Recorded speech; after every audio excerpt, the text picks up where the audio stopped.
کر لیں گے تو ان میں سے کسی کو بھی نہیں چھوڑیں گے،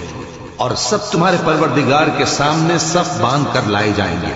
تو ہم ان سے کہیں گے کہ جس طرح ہم نے تم کو پہلی بار پیدا کیا تھا اسی طرح آج تم ہمارے سامنے آئے، لیکن تم نے تو یہ خیال کر رکھا تھا کہ ہم نے تمہارے لیے قیامت کا کوئی وقت مقرر ہی نہیں کیا، اور اعمال کی کتاب کھول کر رکھی جائے گی تو تم گناہگاروں کو دیکھو گے کہ جو کچھ اس میں لکھا ہوگا اس سے ڈر رہے ہوں گے،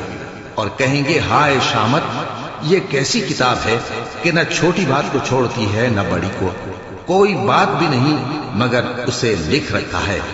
اور جو جو عمل کیے ہوں گے سب کو حاضر پائیں گے، اور تمہارا پروردگار کسی پر ظلم نہیں کرے گا۔ اور جب ہم نے فرشتوں کو حکم دیا کہ آدم کو سجدہ کرو تو سب نے سجدہ کیا مگر ابلیس نے نہ کیا،